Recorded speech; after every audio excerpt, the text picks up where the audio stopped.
Hello to our second lesson. So this is Conditions for Life 2. So to start with, we left off and we talked about the reasons why Earth is suitable for life to develop, its physical features that make it possible for life to arise in the first place. And now we're just going to sort of delve into a bit more detail about why those features are so important. So the first thing is early life first developed in what we think the most likely place for it to have developed are geothermal vents. These are volcanic geothermal vents. And here's a picture of one that exists today. So this is found in the Mid-Atlantic Ridge, where two tectonic plates are moving apart, and the mineral-rich water that is heated up by the presence of magma so close to the surface of the crust bubbles up through the rocks of the crust and forms these mineral-rich deposits, and that plume of black, what looks like smoke, so these are sometimes called black smokers, is very mineral rich. And this provides an energy source for bacteria and, most importantly, archaea. Okay, so we think that the early organisms that arose were what we now call archaea, and these are single-celled organisms that are quite similar to bacteria, but they're usually thought as being more primitive. So that you'll see them sort of shown as like the classic sort of single cell bacteria type diagram like that. And they're still found today. So they're found in these volcanic geothermal vents in hot volcanic springs. So Yellowstone National Park is a good example. And you get some types, such as methanogenic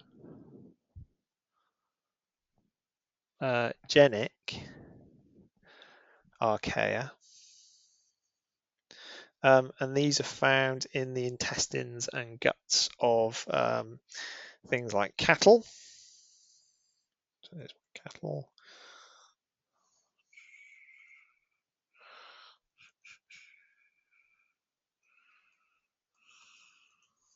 And that's why they produce so much methane when they pass wind, or in swamps. So swamps and bogs and places like that, they also have these methanogenic, so methane producing archaea found there. Compost heaps are also a good place to find them. And we call these sort of really early archaea that used energy derived from chemical reactions from these sort of geothermal vents. They are what we call chemoautotrophs. So they produce their own sort of energy sources and complex molecules through the use of chemicals in their environment. So that's where the chemo and the auto, meaning like self-producing organisms. So there were some features in the early Earth that was needed for life to develop, and we call these the abiotic factors that were required. Okay, so life hadn't developed to a point where it was altering the Earth's conditions to make it even more suitable for more and more complex organisms. We still had an anaerobic atmosphere with no oxygen and high in carbon dioxide, and that hadn't changed yet. So one of the things that was needed was the presence of liquid water. Now, water is incredibly important for a number of reasons. The first one then is that it's a solvent. For most chemical reactions to take place, they need it's a solvent, and for most chemical reactions to take place, they need to be dissolved in water. Otherwise, they can't. You don't get the particle collisions, and you don't get any chemical reactions. Okay, so things like organics, to dissolve into there, you're going to have gases that can dissolve into it. Things like CO2 or oxygen to move that around a organism, and you have your ionic compounds, things like salts. They all need to be moved around and clash into each other for chemical reactions to take place. That's why you need liquid water. You then also have transport within organisms. So most organisms need to move raw materials, so reactants, things like glucose or oxygen or carbon dioxide, need to be moved around either within a cell or within an organism, or waste products need to be got rid of. Things like urea, CO2 or oxygen, depending on what sort of organism it is, these sort of things as well. And our this is done using things like some examples of things like blood or sap.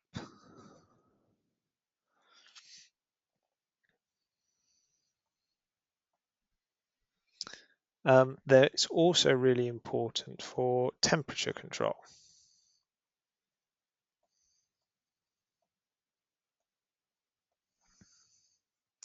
So when water evaporates from a surface, so say that's the surface of like a skin or something like that, when the water molecules reach the point where they evaporate from the surface, they take with them some of the heat. So when they turn into a gas from a liquid, they remove some of that latent heat, if you can remember your GCSE physics.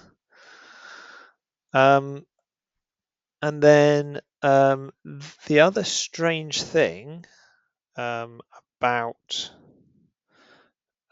water is it actually expands on freezing, which we take for granted. We think that's really normal for water. But if you think about practically any other substance that you can think of, when it freezes, it goes into a solid, and it forms a rigid, dense lattice or framework of molecules.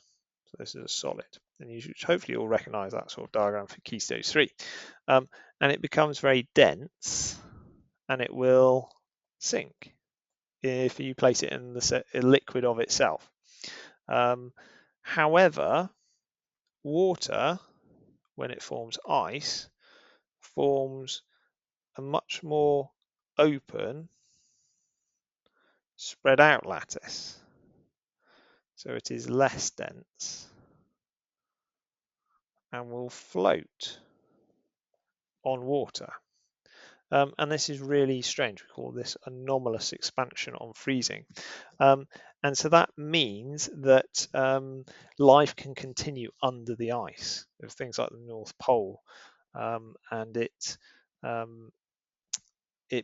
prevents things like convection currents from completely stopping as well, which is really important for moving temperature around the planet, so temperature being energy.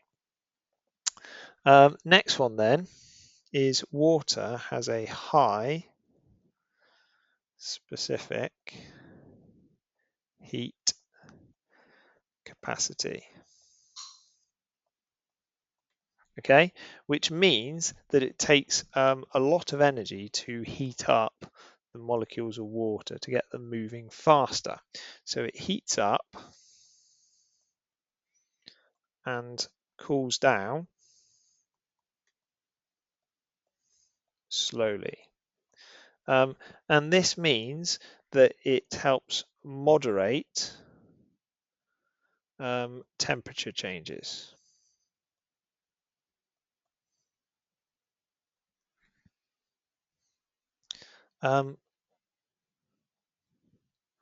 Water then also provides a habitat.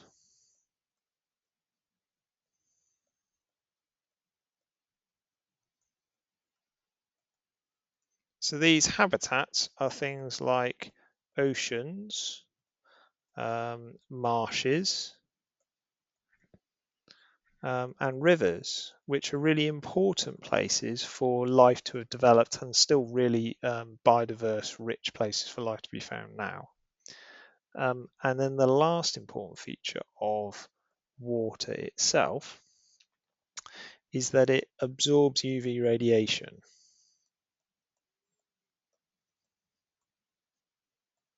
So the early Earth was bathed in large amounts of UV radiation. There wasn't anything in the atmosphere at this early stage for the UV radiation from the sun to be absorbed.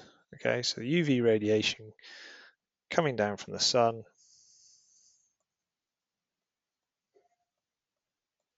was so high it would cause genetic defects and kill anything on the land. In the seas, however, the water absorbed and stopped the UV radiation. So any life that was developing in the bottom of the ocean was protected.